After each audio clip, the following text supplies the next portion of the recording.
Are you thinking about selling your home in the Greater Vancouver area? Well, whether you want to sell in the next 9 days, 90 days, or the next 9 months, I'm going to cover it all of what you need to do to be able to prepare your home to sell and create the maximum return for yourself. I'm going to cover the non-negotiables that no matter what your timeline is, whether you have to sell yesterday or you have another year before you plan on selling, what are those things that you absolutely must do? And then as your timeline extends for the time you have available before you need to sell, what are those additional things that you can do to be able to create a greater return for yourself? And then lastly, I'm going to break down what the timeline looks like in the few weeks leading up to photos and the actual listing of your property going live on the market. If you are new to this channel and want to learn everything there is about selling your home or buying a home in the Greater Vancouver area, as well as the different neighborhoods and the pros and cons of each of those different areas in the surrounding Vancouver market, then please subscribe to this video by clicking that button down below. And as soon as you hit that subscribe button, click that bell and you'll get notified as new videos come out so you can stay up to date on the current real estate market here, as well as what you need to do to be able to improve the selling or the buying process for yourself. My name is Jonathan, and our team here at the Vancouver Life Real Estate Group, we get calls, texts, and emails every day from people inquiring what to do with their current properties, wanting to buy, wanting to sell, and everywhere from Chilliwack to Whistler and everything in between. And so if you want to find out a little bit more about your specific situation and chat a little bit more about what it is that you're looking to do and what your real estate goals are, give us a call. My info is down below this video. Call, text, email, or our personal favorite is being able to set up a scheduled Zoom call so we can have a little bit more of a face-to-face and get to know you a little bit more and see what the best next step might be for you. Let's jump in here on maximizing the sale of your home. So how do you go about doing that and preparing? Well, it comes down to 3 factors. Number 1 is what is the reason, what is your situation that has you thinking about selling your home? Number 2, what is the current product that you own? Is it a condo? Is it a townhouse? Or is it a detached single family home? And number 3, what is your timeline? What is your deadline of when you have to sell by? And also, what is the time of year and how do those times line up with each other? Based on these 3 factors, there's gonna be 3 lists that you need to pay attention to. Number 1, there's gonna be a must-do list. This is gonna be across the board, no matter what your timeline is, that everybody must do when they are selling their home. Number 2 is going to be the nice to-do list. If you have a little bit more time on your hands and an extended deadline of when you need to be able to sell your home, well, then you're going to be able to jump into that list. And then we have, hey, I got lots of time. I have several months, so let's maximize the opportunity that I have here at my disposal to be able to create a greater return on my investment here. Now, everyone's situation is very specific, so I'm not going to touch on that in this video because that will create so many variables. But if you have questions about your specific situation, go down below this video, give us a call, reach out to us, send us a text or an email, or schedule that Zoom call. Before we get started on the different things to do at different timelines, let's touch very briefly on each of the different product types. Condos, you're in a strata. The strata takes care of the majority of the things in and around the building, so you don't need to worry about that. You're gonna be focusing solely on the interior of your condo unit, and that's it. So it makes it nice and easy for you looking to be able to sell your condo. Townhouses, it's gonna really depend on how active your strata is and the property management company that they have taking care of the grounds and your specific backyard and front yard area, depending on what's applicable for you. So if they're very active and they're very good at really cleaning things up, well, then you don't have to do anything on the exterior of your home because that's already taken care of. However, if they're, some management companies and landscaping companies that stratas hire may not be coming up to the quality that you need to be able to make your unit stand out. So you may have a little bit more to do when it comes to really making your place shine when people are coming to view it. If you have a detached single family home, well, it's all on you. So you're gonna have significantly more work and there's gonna be many more activities and jobs that you're gonna have to think about to be able to bring your home and bring it to the market in the right way to maximize the number of people that come and view it and maximize the potential of offers coming in. Let's dive into the different timelines of what you need to do at different times based off of how long you have before you need to sell. Now, the first one we're gonna dive into is the shortest time frame, which is I need to sell yesterday. Something happened in your life, whether it's financial, whether it's a situation or your job is moving you and you need to sell your home basically yesterday. So there's gonna be 2 different options here. One is gonna be as is, where is. You have absolutely 0 time to be able to do anything and you're just gonna bring people in basically tomorrow and say, hey, we're selling this home as is, where is, we're not doing any repairs, we're not gonna brush it up or fix up in any way, shape, or form. This is it, and that's it. Second option, which is more ideal if you can at least put a little bit of preparation time, is at the very minimal is decluttering your home as best as possible. All right, that may mean just shoving things, as many things as you can, into a closet. It may mean boxing things up and stacking all the boxes into a corner in a room or in your garage. Really just trying to minimize the number of belongings that are showing in the home, because the more clutter-free that we can make the home, the less personal items and things that when people walk through, that when they see your face, they're thinking this is your home. What we want people to do when they walk into the home is to view it as their potential future home. And so if pictures of you and your family are up on the walls, well, that makes it a little bit harder for them to envision that. So we want to take away as many of the personal items as we can, take away all the junk, the random stuff, and throw them into boxes and just throw them into a room if you need to. It's not ideal, but it does help the home to show better if everything is just in one room rather than all scattered throughout the entire house. What if you have, say, you still have to sell quick, but you have 3 to 6 weeks to be able to play with? First step, same thing as if you had to sell yesterday, is declutter the home. As much as possible, get rid of the stuff out of your house. And ideally, if you can rent a storage unit, there might be $150 to $300 a month based off of how much stuff that you have. If you can stash all that away and get it completely out of the property, that will drastically change the look and the feel of your home as people walk in. Next, you want to think about painting the home. Now, depending on your property type, if you have a condo or a townhouse, painting the exterior may not be an option. If you have a detached home, well, think about when it was last done and how does the house look on the outside, and is it worth that investment? And ultimately, you're gonna have to talk to your agent about that, of does it make sense to be able to paint the exterior of your home?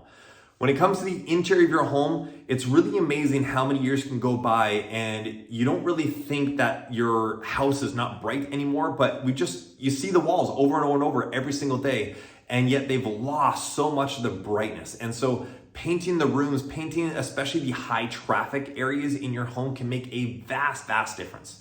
Now, if you're doing this work on your own, you may need a little bit longer than several weeks to be able to get this job done, because maybe you're going to be doing one room at a time. Right? If you can hire a company, well, you may be able to get it all done within a few days, or maybe 1 to 2 days based off of how big your space is. But it can really drastically change the look and the feel and how the light bounces off the walls and increases the brightness of the home.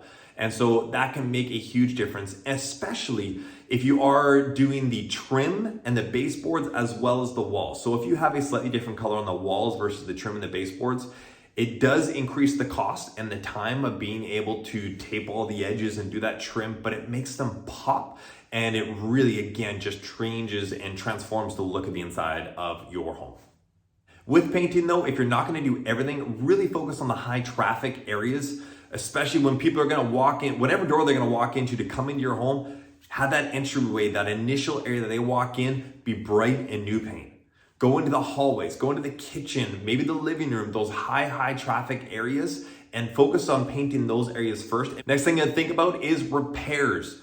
Going throughout your home and repairing all the little things around the house that you just haven't touched for the several years that you've been in there because it hasn't been an issue to you, but you want to make sure that buyers don't notice that, or that their inspectors, when the inspectors come through the home, that they're not going to be pointing that out and having a list of 50 different items that need to be improved within the home or that require some attention.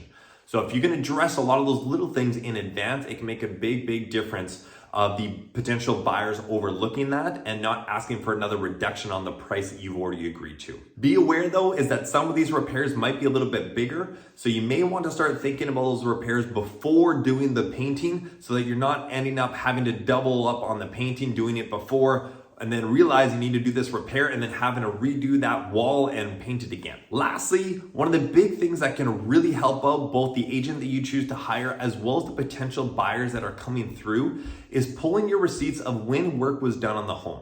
So if you have the receipts for when your roof was done, when the exterior siding was done, when the hot water tank was replaced, for those in a condo or a townhouse, when were the boilers done? When was the roof done? When were the windows done? When was the building envelope done and updated? Or is that something that's going to be upcoming? And so when you have those receipts in place, again, it gives potential buyers the ability to feel more confident that this home is more well cared for, but it also gives proof of when specific things were done so that they know and have expectations of when future repairs are going to come up for them. And it gives both parties a better understanding of where the home should be priced and what the potential greater value of it is. Lastly, on the timeline, if you have 2 to 3 or more months before you need to sell, here's a few things that you might think about adding into the mix to be able to really improve the value of your property or the perceived value of property that people are willing to pay higher dollar for. Number one on that is finishing halfway done renovations. Many of the times life got busy and got in the way and we weren't able to finish certain jobs and things around the home. And so finish up those renovations, that would be number one. The next thing you can think about is maybe there's some bigger renovations that would create a bigger return on investment. Now you're gonna have to talk to your agent about this because they're gonna have more experience about walking into your home and seeing what specifically that it needs and what makes sense, because if you wanna be able to redo the kitchen, it doesn't make sense if the rest of the house needs a whole lot of work and somebody might just be tearing the thing down, or they're gonna renovate the whole place and gut it to their own aesthetic appeal. So don't put a whole lot of money in before talking with your agent and what are those potential next steps that will create the greatest return for you. On the lower cost side of things, if you have more time, a couple of things that you can do that can really transform the space are sanding, refinishing, and repainting, especially their old cabinets, to really brighten them up. Go into just Home Depot and changing up all the hardware, change the doorknobs, change the knobs on the handles and shelvings, and that can really change the look of a space drastically, and they are very low cost as well. It just takes a little bit of sweat equity to be able to do that, but it can create a great return. Finally, if you do have a detached single family home and you have maybe a larger backyard or green space, you may think about investing in a bigger landscaping, not necessarily a project, but being able to really improve that area. And that's something that you can upkeep over the next couple of months to be able to create that best look. Now, again, this is all gonna depend on the time of year, and I'm gonna touch on a couple more things when it comes to the landscaping side on this next stage here. Those are the big things and the timelines to be aware of the different types of tasks and projects that you need to do based off of how long your timeline is. Now what I want to do is reverse engineer that of what are the things that you need to have in place and do in the weeks leading up to photos and the days or weeks leading up to actually having your property live for sale for people to publicly view, because having it ready for photos and having it ready for actually people walking in are quite different. So let's dive into that right now. 1 month out or greater, we've done all the big renovations in the house. Majority of all the small fixes and the repairs are done. You want to think about replacing the light bulbs. You want to get those little leaky faucets done, squeaky doors, cabinets that don't quite close right. Get all that fixed by the time you're 1 month out. Also, you've done the painting, especially if you're doing a bigger job of painting in the house. Get that bigger stuff done, and then you can do the touch-ups in the week or 2 weeks before of any nicks or things like that that happened while you were moving furniture out or things like that. So 2 to 3 weeks out, no matter what your product type is, condo, townhouse, or a home, cleaning. You gotta start cleaning the inside of the home as much as possible. You don't have to do a deep clean yet, but it is something that you want to just start to get a handle on and get an idea of where the areas that you might need a little bit more time on as you get a little bit closer to the photos and the property coming up for sale online. The other aspect now, 2 to 3 weeks out, is if you have a townhouse and the property management company and the landscapers that they come in, maybe you're not quite doing the best job possible. You might want to think about bringing some people in to be able to really clean things up. And if you have a townhouse or if you have a detached single family home, pressure washing. This can make a dramatic difference and drastically brighten up the entire space and the entire home. So you want to pressure wash sidewalks and walkways. You want to pressure wash the driveway if you can. You want to pressure wash the outside of the house and have the windows washed. Super important, and you want those nice and spick and span and shiny if you have the time and the ability to be able to do so. Then if you need to bring in some more people, especially if you have a single family detached property, is bring in the landscapers. Have them plant some new plants, have them take out the dead ones, have them edge all the lawn and the grass and the gardens, have them mow it, have them clean up the entire yard area and really spruce it up, because those first impressions when people are walking up to your home, as well as thinking about how this backyard space and daily living is going to be like for themselves or their kids, you really want to spruce that up and have it be a space that they're like, wow, this is beautiful. Because if all the trees and landscaping hasn't been done or hasn't been touched a while and they see how much work is required to be able to clean that up, automatically you're going to go down a couple notches, even if it doesn't deter them from making an offer.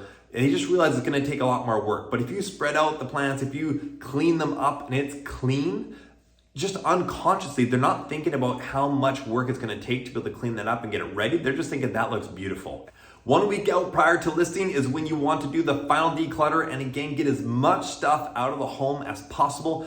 Add those few things of decor and flowers and vases and things like that to be able to just create an aesthetic and a feel about the home as if it's almost been staged. And that might be one thing that you do. You may bring in a staging company able to do that, but if you're not going to, you want to declutter as best as possible, get rid of those personal belongings, and really open up the space of everything that is in visual capacity when you walk into the home. Photos don't hide dust and dirt, so you don't need to worry about a deep clean at this point just yet. Just really worry about the declutter focus. Once you've had the photos, you know that your home's going to be listed and up on the public MLS to be viewed within a few days, if not maybe a week or 2 weeks at most, probably. And so this is the time when the deep clean happens and you get every nook and cranny, you clean every surface. I'm talking the tops of dusting every shelf, every art, every frame, going into all the windowsills and get rid of any mildew that might be in there with a Q-tip or a toothbrush. Because people are gonna go into your home and they're gonna walk out, they're gonna look at the windows, they're gonna look outside, see what the view is, and they're gonna look down and they're gonna look around at the edge of the windows, and you don't want a whole bunch of mildew there. You don't want dust and dirt caked up in the corners of the walls and the windowsills and around the closets.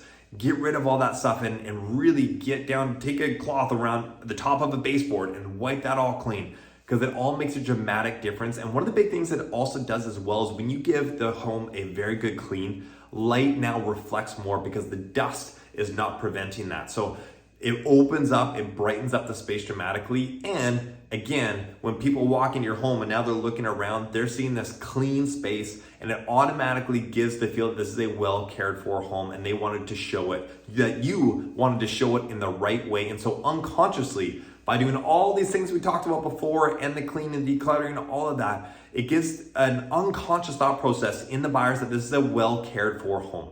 And if you've done the repairs and things like that, automatically the value of your home is going up in their minds in terms of what they're willing to pay for it because of the work that you've done and the preparation you've done to be able to get there.